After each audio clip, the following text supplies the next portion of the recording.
वंशीविभूषितकरान्नवनीरदाभात् पीताम्बरादरुणबिम्बफलाधरुष्ठात् पूर्णेन्दुसुन्दरमुखादरविन्दनेत्रात् कृष्णात् परं किमपि तत्त्वमहं न जाने। शङ्करं शङ्कराचार्यं केशवं बादरायणं सूत्रभाष्यकृतौ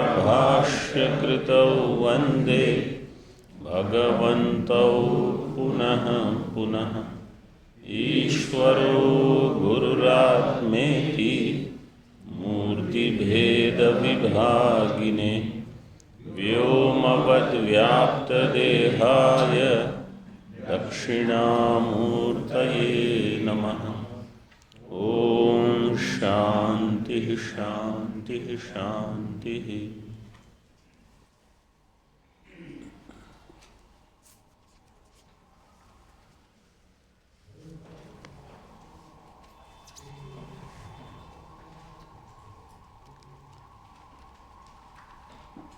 व्यावहारिक सत्ता का लक्षण क्या था?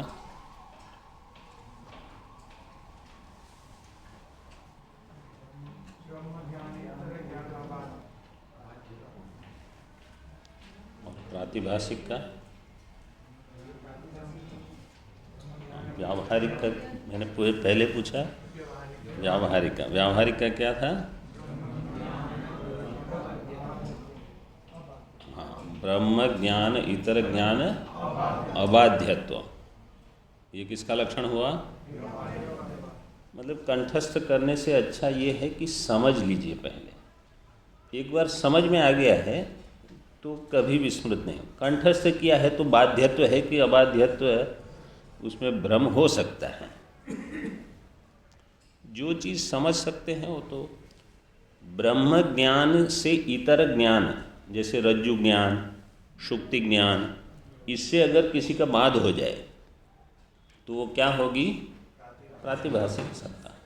तो ये दो स्पष्ट हो गए। ब्रह्म ज्ञान इतर ज्ञान बाध्यत्वम प्रातिभाषिकत्व, ब्रह्म ज्ञान इतर ज्ञान अबाध्यत्वम व्यावहारिक। और पारमार्थिकत्व का क्या होगा फिर? अबाध्यत्वम, बस और कुछ देने की आवश्यकता ही नहीं। जो अबाध्य है सर्वदा, कोई विशेषण की आवश्यकता नहीं। ठीक है। अच्छा, अधिष्ठान और अध्यस्त, इसका विचार चल रहा था। अधिष्ठान शब्द कैसे बनेगा?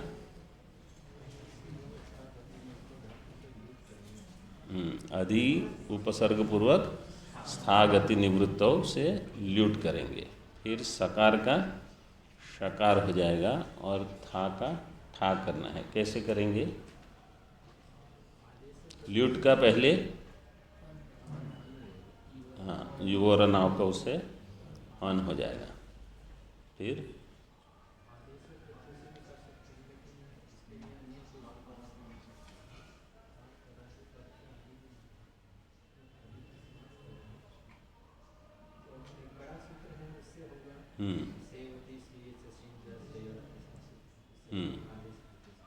सुनोति सुवति स्यति स्तौति स्तोवति स्था है उसमें।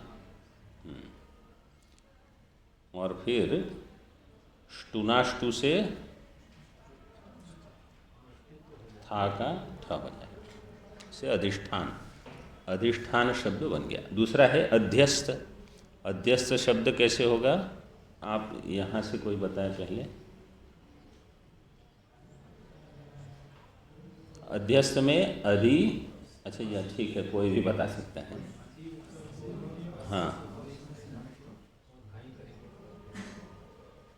अधि उपसर्ग पूर्वक, जिनको ये, क्योंकि ये तो महत्वपूर्ण शब्द है, कम से कम कुछ कुछ तो अभी लिख लीजिए और बाद में फिर इसको देख लेना।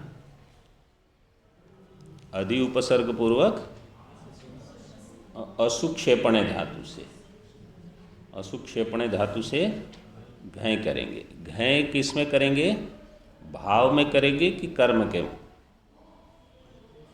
कर्मणि घय करेंगे कि हाँ, कैसे होगा?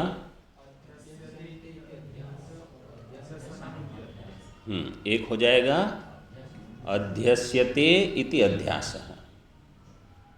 ठीक है, जिनको ग्रहण मतलब लिखना है तो लिख लीजिए, क्योंकि ये प्रसंग है अभी, तो इस पर विचार होगा। अध्यस्यते इति अध्यासः, ये किसमें करने, भाव में ग्रहण किया इसमें। अध्यस्यते इति अध्यास का अर्थ क्या है? वो ज्ञान का अध्यास हुआ।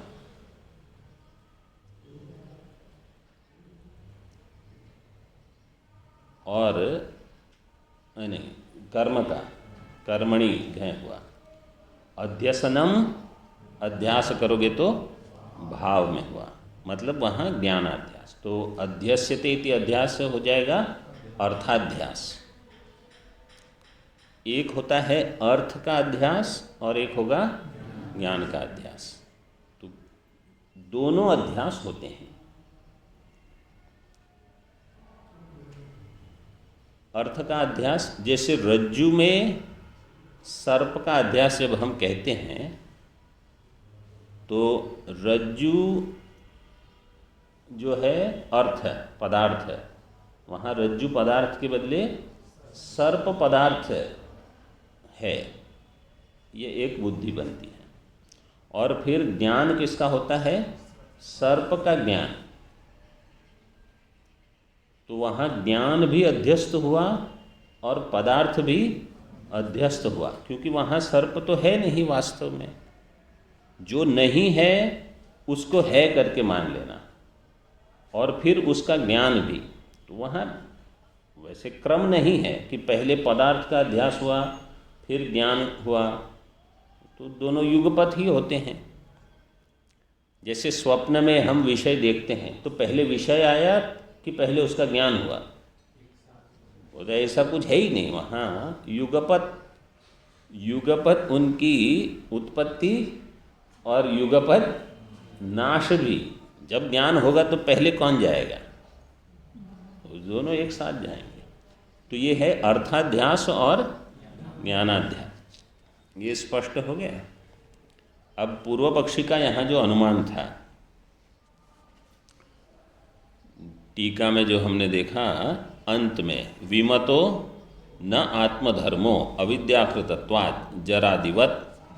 विमत का अर्थ है यहाँ सुख दुख मोहादि, ये आत्मा के धर्म नहीं है। ये सिद्धांति ने अनुमान किया था। क्यों? क्योंकि अविद्याकृत है। अविद्याकृत होने से ये आत्मा के धर्म नहीं होंगे। जैसे जरादि, न च हेतु असिद्धि ही। टीका में प्रथम पंक्ति में था न च हेतु असिद्धि। हेतु असिद्धि का अर्थ हमने कल क्या बताया था? स्वरूपा सिद्धि। स्वरूपा सिद्धि में पक्षे हेतु अभाव हम कहते हैं। अभी यहाँ पक्ष क्या है? सुख दुख मोहात्मकत्वादि, ये जितने हैं। तो पक्ष में हेतु, अभी हेतु तो केवल है अविद्याकृतत्व। सुख दुख मोह, इसको पकड़ लीजिए। अभी सुख दुख मोहादि अविद्याकृत है कि सुख दुख मोहादि आत्मा में अविद्याकृत है? प्रश्न ये होना चाहिए, क्योंकि पक्ष में हेतु नहीं है कि आत्मा को वहाँ लेकर फिर पक्ष में हेतु नहीं। अविद्याकृत क्या है? सुख दुख मोह अविद्याकृत है कि आत्मा में सुख दुख मोह अविद्याकृत है? अन्य में हो सकते हैं। प्रश्न ये है। तो क्या? हाँ, किसी तो आत्मा में अगर हम कहेंगे कि केवल आत्मा में वो नहीं हो सकते, अन्य कहीं हो सकते हैं, तो फिर ये स्वरूपा सिद्धि, स्वरूपा अविद्याकृतत्व जो है वो तो केवल सुख दुख मोह के लिए नहीं है। आत्मनः सुख दुख मोहत्वम अविद्याकृतत्वम, उसमें स्वरूपा सिद्धि नहीं है। ऐसे एक विचार होगा। लेकिन वास्तव में वेदांत क्या कहेगा? ब्रह्म छोड़ के कुछ नहीं है। इसलिए ये ज्ञानाध्यास और अर्थाध्यास ये दोनों समझ लेने हैं। वस्तुतः सुख दुख नाम की भी कोई चीज़ नहीं है, ये वेदांत वास्तव में कहता है। अगर हम कहेंगे आत्मा में नहीं है, ठीक है, तो और कहीं है, तो और कहीं है मतलब जैसे सर्प, तो आप कह सकते हो रज्जु में नहीं है, लेकिन सर्प अन्य कहीं हो सकता है। लेकिन जगत ब्रह्म में नहीं है, तो जगत और कहाँ है? और भी कहीं नहीं है। तो सुख दुख मोहादि आत्मा में नहीं है। अभी तो हम इतना मान के चलेंगे कि ठीक है, अंतःकरण में हो सकते हैं, ठीक है। इस मतलब ये केवल विचार जितना हम करेंगे उतने प्रश्न होंगे कि अच्छा क्या कहना क्या चाहते हैं। क्योंकि केवल स्वरूपा सिद्धि अगर आप लगाओगे तो जैसे पर्वत में हृदो वन्यमान धूमान, अगर ये अनुमान किया, ठीक है, तो हृदय में धूम है नहीं है, तो वहाँ आप कह दोगे स्वरूपा सिद्धि, पक्ष में हेतु का अभाव। तो धूम हृदय में नहीं है, लेकिन धूम पर्वत में महानस में तो हो सकता है। लेकिन ये हमारा वास्तव में प्रतिपादन नहीं है, ये तो केवल अभी के लिए आगे बढ़ सकते हैं विचार में। अतस्मिंस्तद बुद्धि, हाँ, अतस्मिंस्तद बुद्धि ही, इसका अर्थ क्या कहा था? अध्यास, मतलब अन्यत्र अन्य की बुद्धि, ठीक है। अतस्मिंस्तद बुद्धि विषयत्वेन स्थाणौ पुरुषत्ववद अविद्याकृतत्वस्य उक्तत्वात् इति मत्वा आह। स्थाणु में पुरुषत्ववत् अविद्याकृतत्वस्य उक्तत्वात्, इसको जानकर कहते हैं, भाष्य में कहा था अविद्याकृतत्व अविशेषात् जरा मृत्युवत्। आगे स्थाणौ पुरुषत्ववद आविद्यत्वं देहादेरयुक्तम दृष्टांत दाष्टान्तिकयोर वैषम्यात् इति शंकते। शंका कौन करेगा? पूर्व पक्ष। क्या कहते हैं वो? स्थाणु में पुरुषत्व, ये आपने दृष्टांत दिया पूर्व पृष्ठ में जो आया था विचार भाष्य में, तो भाष्यकार ने कहा यथा स्थाणौ पुरुष निश्चय है, इस प्रकार से। ये जो दृष्टांत है वो ठीक नहीं है। दृष्टांत और दार्ष्टान्तिक में वैषम्य है। दृष्टांत दार्ष्टान्तिकयोर वैषम्यात्,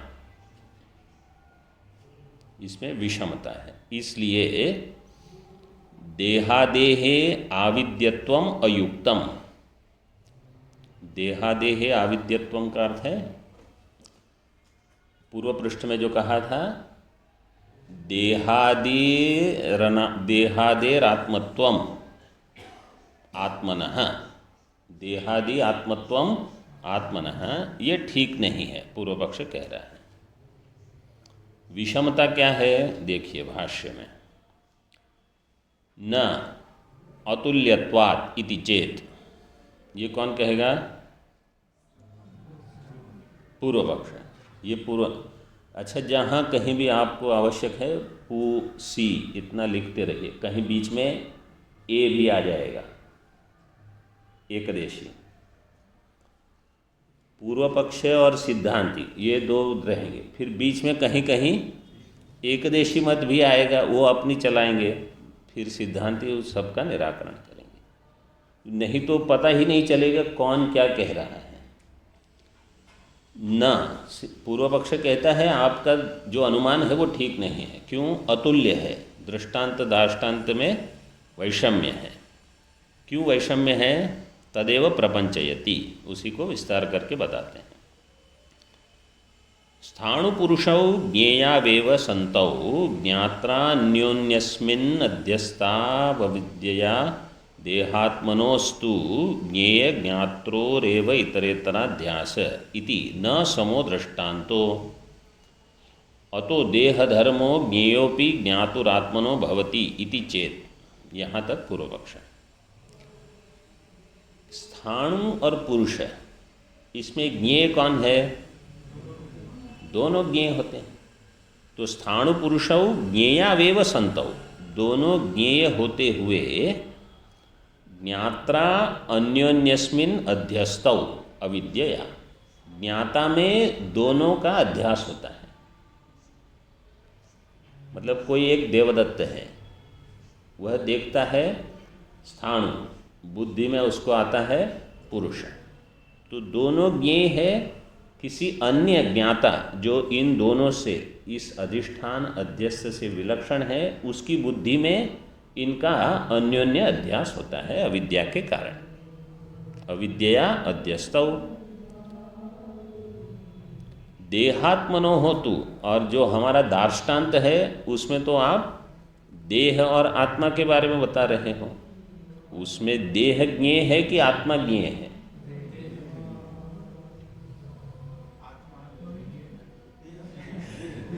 पूर्व पक्षी की दृष्टि में केवल देह ही ज्ञेय है, ठीक है। वो कहते हैं आत्मा तो ज्ञेय कहाँ है, वो तो ज्ञाता है। एक ज्ञेय हो गया, एक ज्ञाता हो गया। देहात्मनोस्तु ज्ञेय ज्ञात्रो हो एव इतरेतराध्यास। देह और आत्मा में तो एक ज्ञेय है, एक ज्ञाता है। ज्ञेय ज्ञात्रो हो एव इतरेतराध्यास। इतरेतराध्यास में विग्रह कैसे करेंगे? हाँ, इतरस्मिन इतरस्य अध्यास, ऐसे करेंगे। इतरस्मिन, क्योंकि एक अधिकरण चाहिए सप्तमी, और एक होगा अध्यस्त पदार्थ है, तो इतरस्मिन इतरस्य अध्यास। इति न समो दृष्टांत है, इसलिए आपका दृष्टांत सम नहीं है।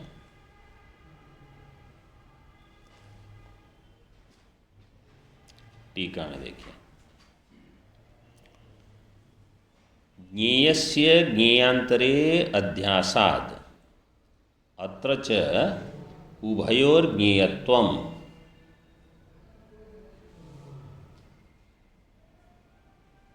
ज्ञेयत्वम के बाद कुछ स्वल्प विराम या ऐसा चिन्ह कर दीजिए, क्योंकि वहाँ एक वाक्य पूर्ण समझ सकते हैं। ज्ञेयस्य ज्ञेयांतरे अध्यासाद, ज्ञेय का ज्ञेयांतर में अगर अध्यास होता है, जैसे स्थाणु का पुरुष में, वो दोनों ज्ञेय है, अथवा रज्जु और सर्प दोनों ज्ञेय है। ज्ञेयस्य ज्ञेयांतरे अध्यासाद, तो इस विषय में क्या होता है? ऐसी स्थिति में अत्र च उभयोर ज्ञेयत्वम, दोनों ज्ञेय होते हैं। तो अभी यहाँ, अभी क्योंकि अगली पंक्ति जो है, व्यापक व्यावृत्त्या व्याप्याध्यासस्यापि व्यावृत्तिरित्यर्थः, पहले हमको व्याप्य और व्यापक एक व्याप्ति बनानी पड़ेगी यहाँ इस पंक्ति को लेकर। ज्ञेयस्य ज्ञेयांतरे अध्यासात्, मतलब जहाँ इतरेतराध्यास होता है, यत्र यत्र इतरेतराध्यासः तत्र तत्र उभयोर ज्ञेयत्वम, ये पूर्व पक्षी की व्याप्ति हुई। यत्र यत्र इतरेतराध्यासः तत्र तत्र उभयोर ज्ञेयत्वम।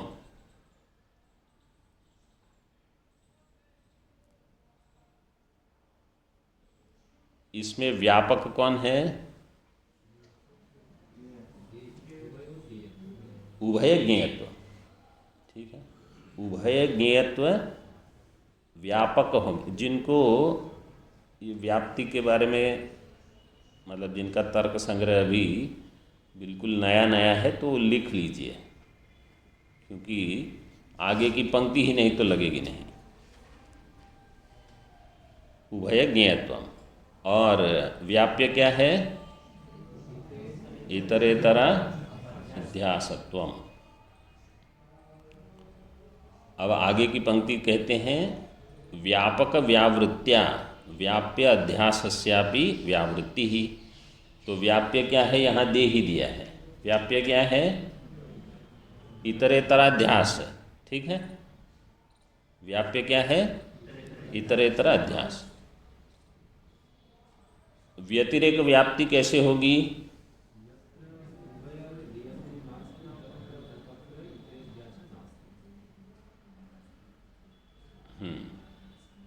और कोई बताए? नहीं, मतलब वही व्याप्ति, लेकिन और एकाध जन देखो हमारी बुद्धि में वो स्पष्ट हो जाए। क्या था? व्यतिरेक व्याप्ति क्या होगी?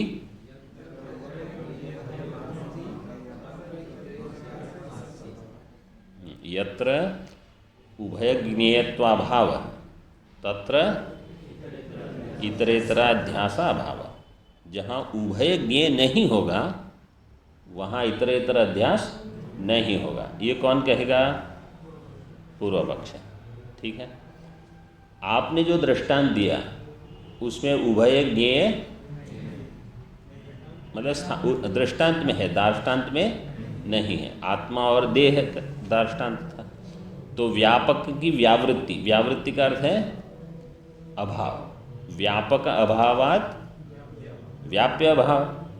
जहाँ अगर हम कहेंगे यत्र यत्र धूमस तत्र तत्र वह्नि, यत्र वह्नि अभावस, जहाँ वह्नि ही नहीं है तो धूम कहाँ से आएगी?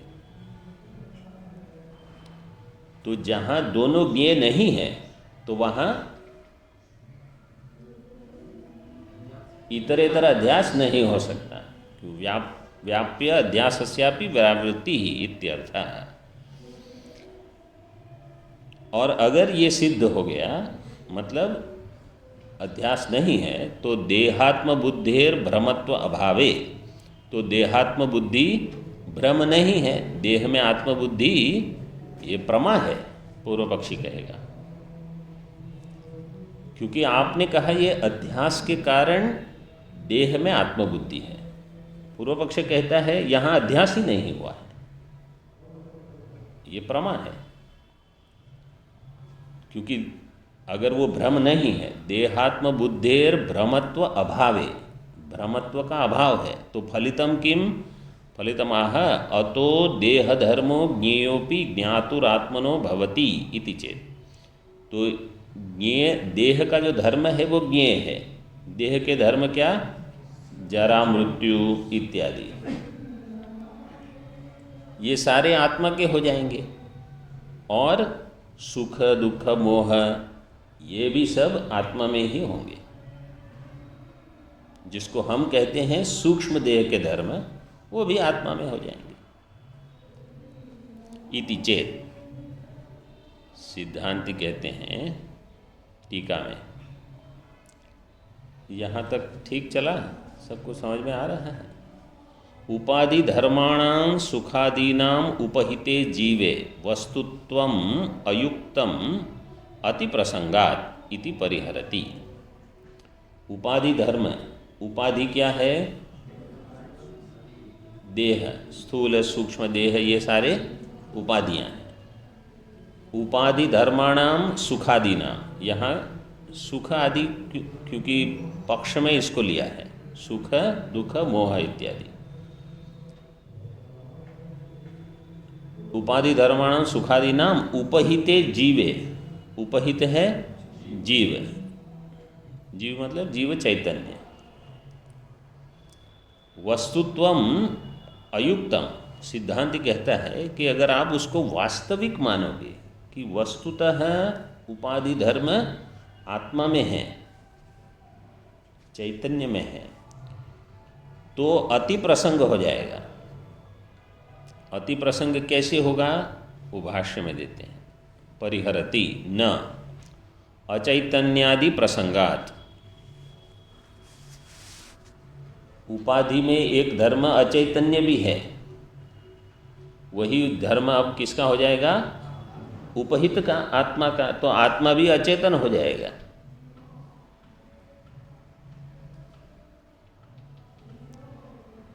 ये न्याय वालों को इसमें आपत्ति नहीं होगी, क्योंकि उनका आत्मा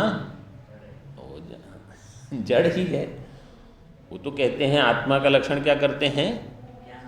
ज्ञानाधिकरणत्वम आत्मत्वम। तो उनको तो कहाँ आपत्ति है, वो कहेंगे आत्मा जड़ हो।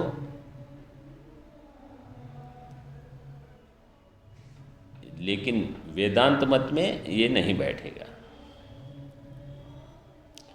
अचैतन्यादि प्रसंगात। लेकिन और भी जितने अनात्मा के धर्म है, समझो अनात्मा में गुरुत्व है तो आत्मा में गुरुत्व आ जाएगा, अनात्मा में कुछ और है, रूप रंग जो भी, वो सब किस में आ जाएंगे? आत्मा में। ये सब आपत्तियां हो, ये अति प्रसंग है।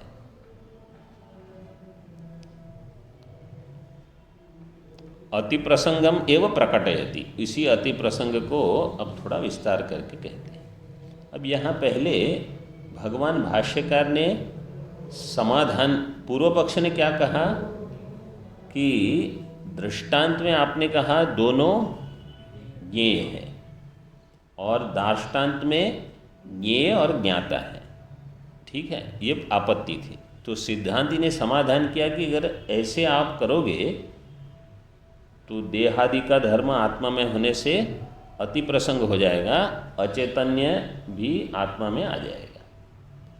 लेकिन वास्तविक समाधान सिद्धांति क्या देता है? आत्मा ज्ञेय नहीं है ये मानकर आप हम पर दोष देते हो, लेकिन आत्मा ज्ञेय है। तो ब्रह्म सूत्र में इस प्रकार से समाधान दिया। कैसे आत्मा ज्ञेय है? पहले तो अगर आत्मा बिल्कुल ज्ञेय नहीं होगा तो श्रवण किस लिए कर रहे हैं? वेदांत, आत्मा का ज्ञान चाहिए कि नहीं? तो आत्मा का ज्ञान होगा तो ज्ञेय क्या होगा?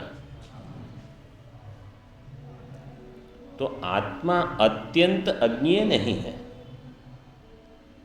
जब अहम का भान होता है उसमें चिदाभास रूप से आत्मा का ही भान होता है। तो ये अत्यंत अज्ञेय नहीं है आत्मा, आत्मा का भान होता है, केवल आत्मा का ब्रह्मत्व न भान नहीं हो रहा है। देख, जैसे हम कहते हैं रज्जु में रज्जुत्व का भान नहीं हुआ, लेकिन रज्जु में सर्पत्व का भान हुआ। समझो रज्जु इदम, कल हमने बताया था दो अंश है, इदम अंश और रज्जु अंश। रज्जुत्व, इदम और रज्जु दो है, इयम रज्जु, इदम अंश हम कहेंगे उसको। अगर रज्जु का भान नहीं हुआ लेकिन इदम का भान हुआ तो हम कहेंगे अयम सर्पः। इस प्रकार से बुद्धि बनी। समझो इदम का भी भान नहीं हुआ, रज्जु का भी भान नहीं हुआ, भ्रांति होगी? भ्रांति ही नहीं होगी। भ्रांति के लिए आपको सामान्य अंश का भान चाहिए, विशेष का अज्ञान हो, तब भ्रांति होगी। सामान्य अंश का ही भान न हो, विशेष का भी भान न हो, तो भ्रांति कहाँ होगी? तो आत्मा का भान तो होता ही है। आत्मा का अगर भान नहीं होता, तमेव भांतम अनुभाति सर्वम, आत्मा के भान होने पर ही जगत का भान होता है। तस्य भाषा सर्वमिदं विभाति, ये श्रुति से ही विरोध हो। वास्तव में अनुभव ही है हमारा। नाहम अस्मि ऐसा किसी को अनुभव होता है? अहम अस्मि, सदा भामी, ये अनुभव सबका है। भामी, भामी का अर्थ है मैं जानता हूँ। किसी अन्य चीज को आप जानो न जानो, अपने आप को सर्वदा जानते हो, ब्रह्मत्व न नहीं जानते। इसी अंश के लिए वेदांत है।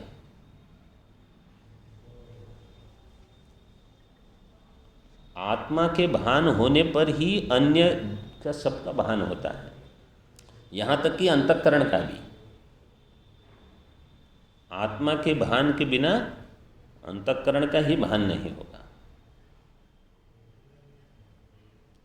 तो ऐसा नहीं है कि आत्मा बिल्कुल उसका भान ही नहीं होता, आत्मा भी ज्ञेय हो जाएगा, विषयत्वेन नहीं, अन्यत्वेन नहीं ज्ञेय। हम यही नहीं कहते, दृश्यत्व नहीं है वहाँ। और जैसे आकाश,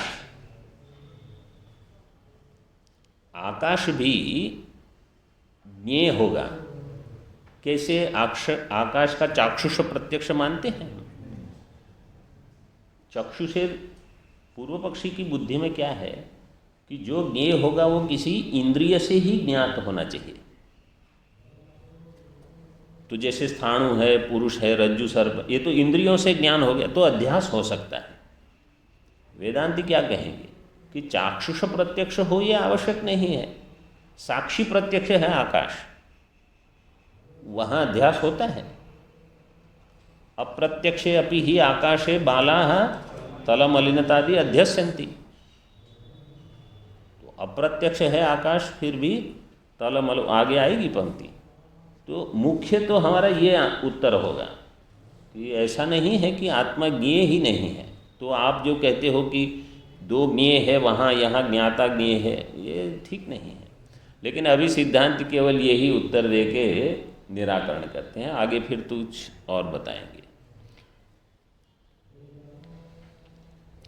यदि ही ज्ञेयस्य, भाष्य में, यदि ही ज्ञेयस्य देहादेहे क्षेत्रस्य धर्माः सुख दुख मोहेच्छादयो ज्ञातुर्भवन्ति तर्हि ज्ञेयस्य क्षेत्रस्य धर्माः केचन आत्मनो भवन्ति अविद्या अध्यारोपिता जरामरणादयस्तु न भवन्ति इति विशेष हेतुर्वक्तव्यः। यदि ही, अगर आप कहोगे कि देहादि जो ज्ञेय है, ज्ञेयस्य देहादेहे क्षेत्रस्य, समान अधिकरण, देह जो कि ज्ञेय है और क्षेत्र है, इसके धर्म सुख दुख मोह इच्छा आदयो ज्ञातुर्भवन्ति, ज्ञाता के बन जाएंगे। इच्छा शब्द कैसे बनेगा?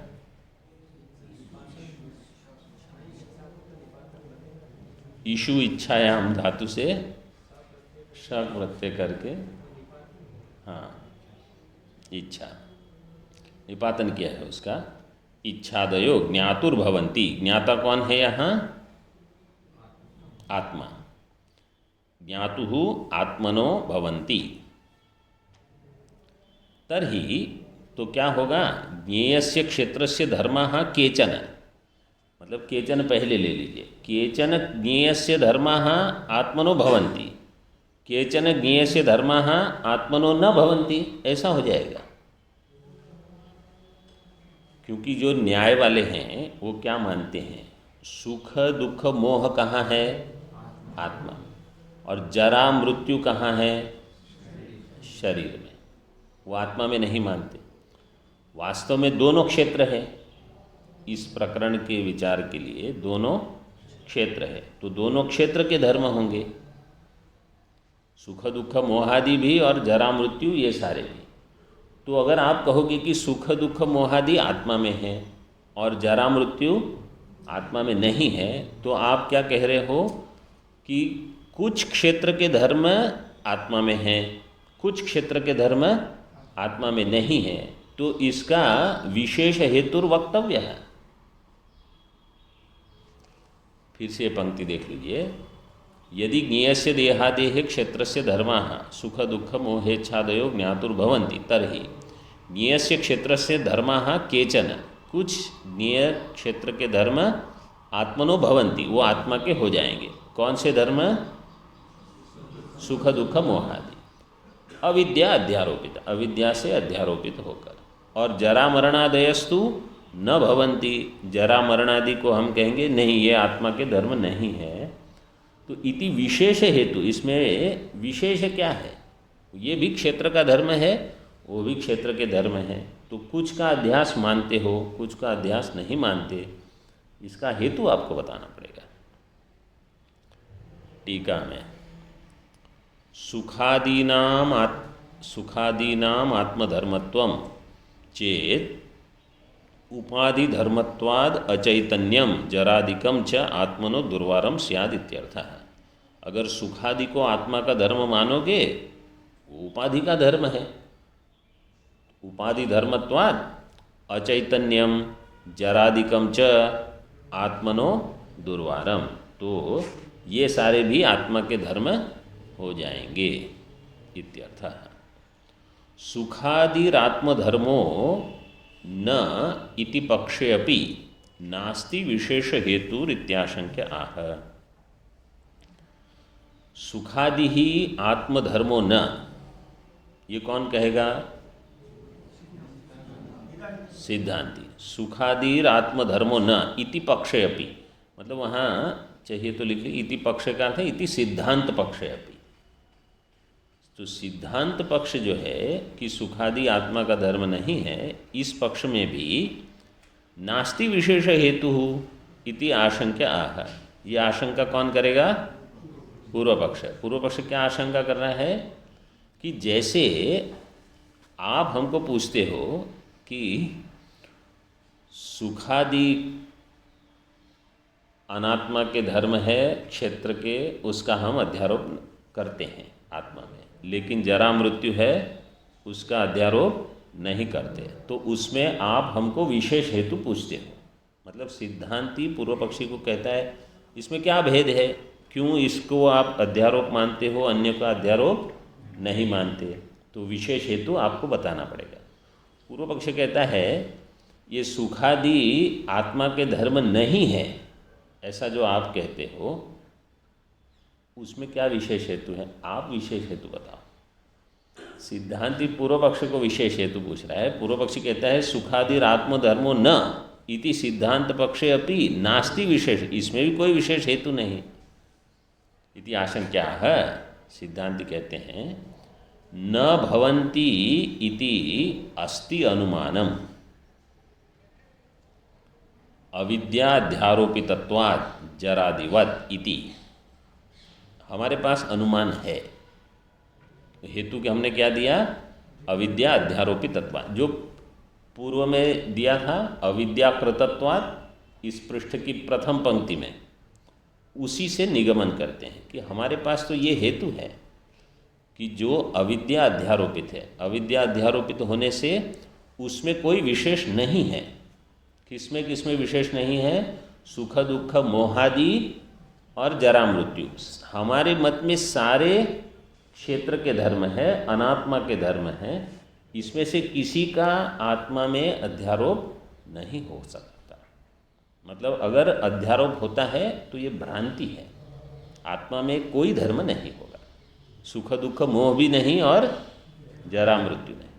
तो विवेक, जब हम विवेक करते हैं साधन काल में, तो जैसे देह में अनात्म बुद्धि होती है, ये सरल है। सरल है मतलब कठिन है, लेकिन सूक्ष्म शरीर में अनात्म बुद्धि इतनी सरलता से नहीं होती। इसका कारण क्या है? स्थूल शरीर केवल यह शरीर जो है इसी जन्म में प्राप्त हुआ है, और सूक्ष्म शरीर वो तो चलते आ रहा है, और सूक्ष्म शरीर से तादात्म्य सूक्ष्म है। स्थूल शरीर का तादात्म्य कुछ तो स्थूल साधना हम वहाँ कर सकते हैं। सूक्ष्म शरीर का तादात्म्य केवल विचार से ही काटना पड़ेगा उसको, तो कठिन है, लेकिन ये भी करना ही है। मतलब कैसे? जैसे समझो स्थूल शरीर में स्थौल्य है अथवा कृशत्व है, आप शरीर थोड़ा मोटा हो गया, वजन बढ़ गया, कम हो गया, तो आप कह दोगे कि ये मैं नहीं हूँ, ये तो चलते रहेगा, इतना हम ध्यान देते हैं। लेकिन मन में समझो कहीं विक्षेप आ गया, किसी वस्तु को लेकर, किसी चर्चा को लेकर, उसको हटा देना कि मैं इसका साक्षी हूँ, ये तो दृश्य है, ये ज्ञेय है, अनात्मा है, ये इतनी सरलता से नहीं होता, क्योंकि वहाँ तादात्म्य अधिक है। किसी ने कुछ कह दिया और हमको अपमान लग गया, अब आप उस समय कह दो कि क्या है, ये तो दृश्य है, मैं आत्मा हूँ। अगर इतनी सहजता से हो जाए तो बहुत अच्छा है, लेकिन नहीं होता। वो पहले हमने जो श्लोक दिया था,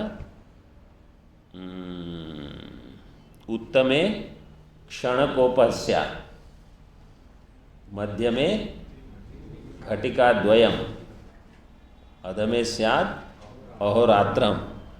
तो ये इसके कारण होता है, क्योंकि जिनकी उत्तम चित्त शुद्धि है वो तो एक क्षण में छोड़ देंगे कि क्रोध हुआ वो छूट गया, अभिमान ही नहीं रहा। लेकिन पापिष्ठे मरणांतकम, वो मरण तक उसको याद रखेंगे, इन्होंने हमको ये कहा था, मैं देखता हूँ पूर्व जन्म से सब लेके आ। तो ये सूक्ष्म शरीर का तादात्म्य बहुत कठिनाई से छूटता है। तो जितने प्रौढ़ ग्रंथ हम पढ़ते हैं ना, उसमें विचार इसका होता है, क्योंकि वो मान के चलते हैं कि स्थूल तादात्म्य तो आप काट के आए हो, इतना तो हो ही गया है आपका। ग्रंथ की प्रौढ़ता का अर्थ ये है कि आपको सूक्ष्म चिंतन अधिक करवाएंगे वो।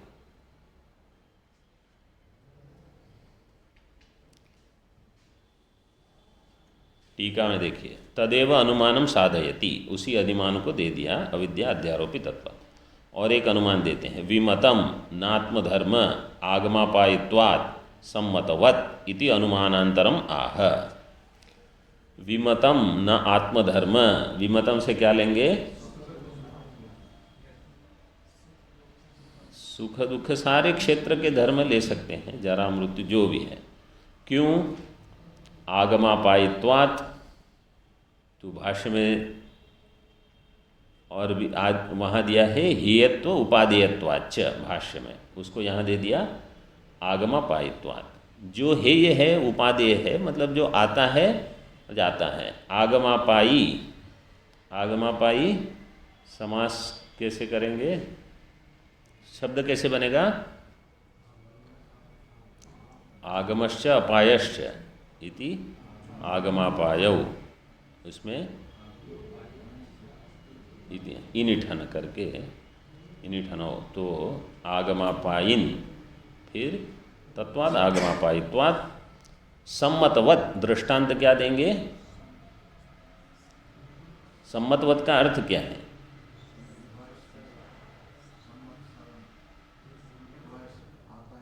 नहीं, सम्मतवत यहाँ वो तो संवत्सर है।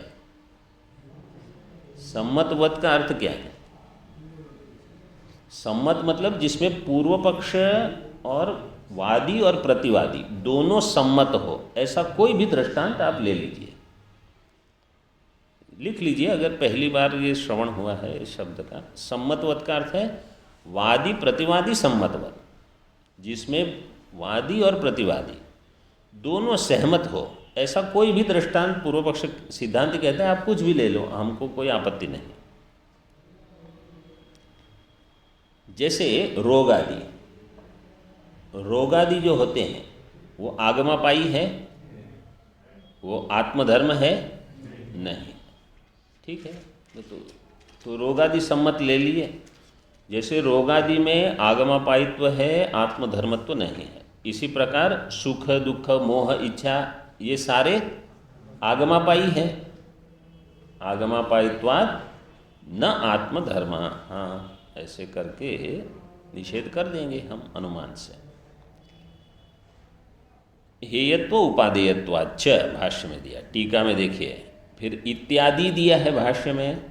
आदि से क्या लेंगे? आदि शब्दात् दृश्यत्व जड़त्वादि गृह्यते। तो ये अभी जितने अनुमान अभी आया था मांडुक्य में, आगमापायित्व अथवा हेयत्व उपादेयत्व और दृश्यत्व जड़त्व और एक परिच्छिन्नत्व, ये तीन जो है ये साथ में जाएंगे। दृश्यत्व जड़त्व परिच्छिन्नत्व, ये अद्वैत सिद्धि में अनुमान में तीनों दिए हैं। व्यावहारिक प्रपंचो मिथ्या दृश्यत्वात् जड़त्वात् परिच्छिन्नत्वात् रज्जु सर्पवत् शुक्ति रूपवत्। ऐसे तो व्याप्ति यहाँ क्या हो गई? यत्र यत्र, आगमापायी को छोड़ दीजिए, दृश्य और जड़ में आ जाइए। यत्र यत्र दृश्यत्वम तत्र तत्र न आत्मधर्मत्वम, वो आत्मा का धर्म नहीं है। इसको अपने में घटाना है। जब बहुत भूख लगती है और घंटी नहीं बजी है तो ये भूख जो है वो दृश्य है, हाँ, इसलिए वो सत्य है कि मिथ्या है, हाँ, तब हम कहेंगे कि अब हम वेदांत पढ़ रहे हैं। नहीं तो वेदांत दर्शन क्या, आप ऐसे ही पढ़ रहे हो जैसे अन्य कुछ पढ़ लिया। जैसे जिस परिस्थिति में हम हैं और हम उस समय अपने आप को ब्रह्म रूप से जानने का प्रयास करने के उपरांत भी नहीं कर पाते। हम देख रहे हैं कि मन ऐसी परिस्थिति में है कि मुझे ब्रह्म का विचार करना है, लेकिन अभी वो कुछ ऐसी घटना घटी है, चाहे वो भूख प्यास हो चाहे अन्य कुछ हो, मैं ब्रह्म चिंतन करने में असमर्थ हूँ। तब हमको याद आए कि अरे ये तो दृश्य है, क्यों इसको लेके मैं बैठा हूँ, और थोड़े समय में यह वृत्तियाँ शांत हो जाए, तब समझो वेदांत का उपयोग हुआ। नहीं तो वही चिंता लेकर हम युद्ध कर रहे हैं बुद्धि में, ये इसने किया, उसने वो कहा, ये वो। वेदांत अध्ययन फिर जब पाठ में आएंगे तब याद आएगा, अरे ये तो दृश्यत्व है इसमें। ऐसे नहीं, अपने आप अगर स्फुरण हो जाए तब ये ज्ञान हमारे जीवन में वास्तव में काम कर रहा है। मतलब ज्ञान तो काम करेगा ही, प्रतिबंध हमारी ओर से है। ओम पूर्णमदः पूर्णमिदं पूर्णात् पूर्णमुदच्यते पूर्णस्य पूर्णमादाय पूर्णमेवावशिष्यते। ओम शांति शांति शांति। शंकरं शंकर